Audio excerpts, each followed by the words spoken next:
Hey everyone, I just finished taking this 2-day class with Dave Biggers. The class is the Red Zone. Mm-hmm. This is my first class with Dave Biggers. It's been an honor to take this class with you. My pleasure. But what is the Red Zone? What is this class all about? The Red Zone is about dealing with targets in depth, in a 3D environment, because we spend 90% of our time up against a berm. All the targets are, lined up in front of it, and we always talk about be sure your target and what's beyond it, but most of that time what's beyond it is a big berm. And then we do the transition to force on force, and it's a pretty big leap, but even in a lot of cases then we don't really get on between the good guy, the bad guy, what's beyond the bad guy. Sometimes they do, but a lot of times they don't. And this is kind of a live fire transition to that. We do live fire with targets in depth, shoots and no shoots. We do a limited amount of force on force, the same way. I'm kind of prop heavy, but the main reason I do that is just to add the realism aspect a little bit, because a lot of times people have never fired on a target that had eyes and facial features, and I know for some people that is a big deal. I've actually had people go, that's the first time I ever put my sights on that. It's like, you know what, training environment, that's a place to do it. And, the two big themes, and I mentioned that a couple of times, if you have to make a specific shot, can you make it, and at what distance can you make it, with no doubts. And then the other thing is always being aware of, not only do I possibly have a threat here, if I miss the threat, what am I going to hit? Or God forbid, if I get a pass through, what I'm going to hit? Because there's great ammo out there. There's really, really great ammo. But absolutely relying 100%, they're going to go between 10 and 13 inches and stay in that section.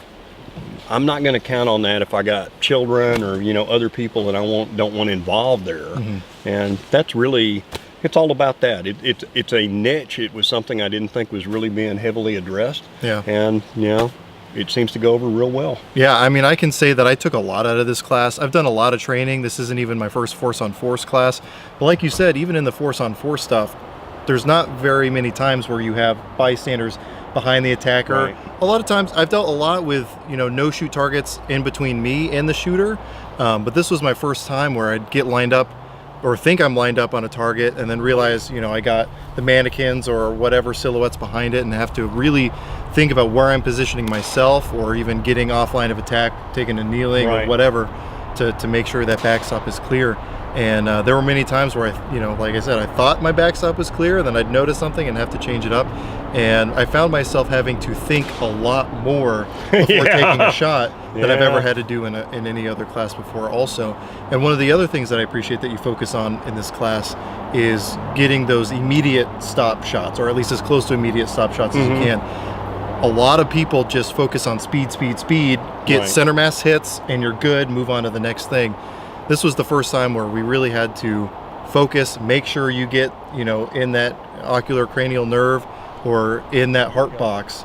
And if you don't hit that specific area, and if you guys don't train to shoot those areas, you don't realize how hard it is to hit that small spot, even at, pretty close distances. You tell people, it's like, oh, you need to hit this tee and it needs to be at 5, and they're like, oh, I can do that at 50. And it's like, boom, and that's all right.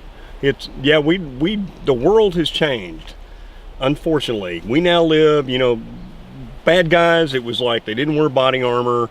For the most part, in a large extent, they were stupid. It was one-on-ones, it was domestic dispute, it was gangbangers, it was somebody robbing a store, something like that. And that is still obviously a threat. Sure. And we address that pretty good, but we live in the age of ISIS now. We live in the age of suicide bombers. We live in the age of Allah Akbar, and I'll take as many as I can with me because that's my entire mission.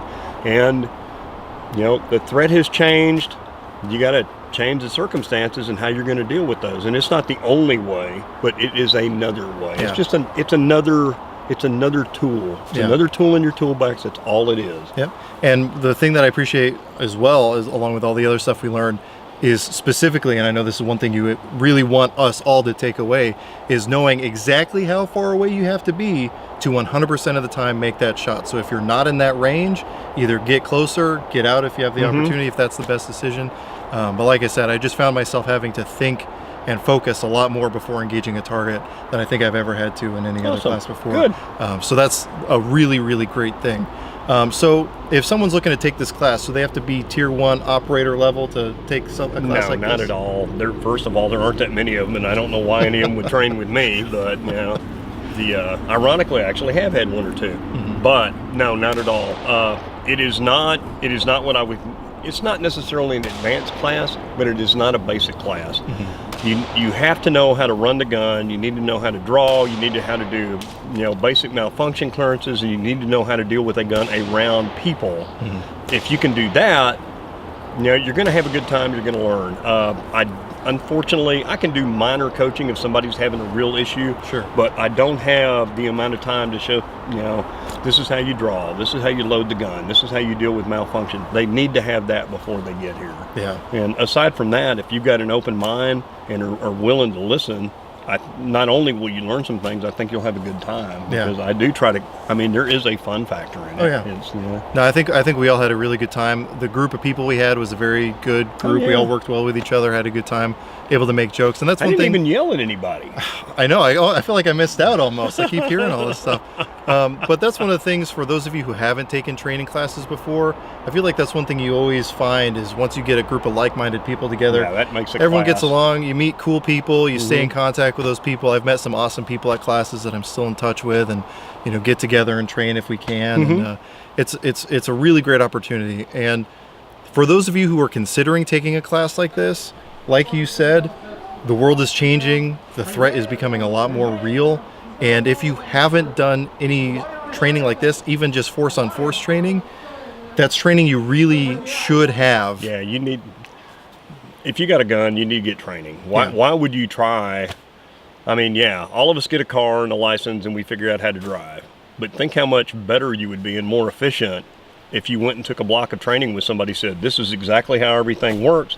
It's shortcuts. Yeah. And the single worst thing about being self-trained, to a large extent I am still trying to break habits that I learned when I was a little kid with a BB gun. If the earlier that you get good training, the earlier you get good habits, the earlier you get better practice habits, and then you don't have to unlearn all the crap that you picked up that's not really working for you. So it's just, I mean, that sounds self-serving. I don't care who you train with. Right. I don't care who you train with. Go get training. Go get some training. There are tremendous people out there doing stuff pretty much anywhere in the U.S. Right. But, yep, go get training. Yeah, I absolutely encourage that. So on that, where can people find out where your classes are going to be? Single easiest way is going to be on my Facebook page, the Dave Biggers Experience. Okay. That's a joke. There's a whole story about that we can get into it another time. Yeah, I But think that's a story that's for where I another will time. post class hosting. Eventually, I'll have another web page up. I haven't done that in a while because I've been working full time, a new job, and I really just haven't been doing much of this. So. Yeah. Well, obviously, I'll have that down below. But you know, honestly, if you've ever wanted to take any training like this, or you want to get training that's going to prepare you as much as possible for a real world scenario, it's going to be hard to beat this class. I mean, short of being in a live scenario shooting at actual bad guys, you know, this is the safe way to do that. And that's really expensive. Right. Exactly. I hear, like I said earlier, I think I've heard Somalia is nice this time of year, but I'd rather not go back to Africa if I can avoid it. But you know, Dave Biggers, thank you very much for the class. Absolutely, my pleasure. I took a lot out of it. Hopefully throughout this video I've been overlaying footage from the class. It was a lot of fun, a lot of thinking involved. I feel like I definitely grew and learned some things that I need to work on and focus on. So definitely check out his Facebook page, and then obviously once you have a website, it'll be posted there too. Take training, whether it's through Dave Biggers, through Spartan Training Concepts, or anywhere, just get training. But anyway, with all that said, I really want to thank Spartan Training Concepts for inviting me out here and hosting the class. Yeah, absolutely. And again, for anyone in the Pacific Northwest, it's a very accessible location. They teach awesome classes fairly often, so I'll have links to that below as well. Anything else you want to say? Thanks for watching. Yeah. As always, I hope you're able to get something out of this, and thank you for watching.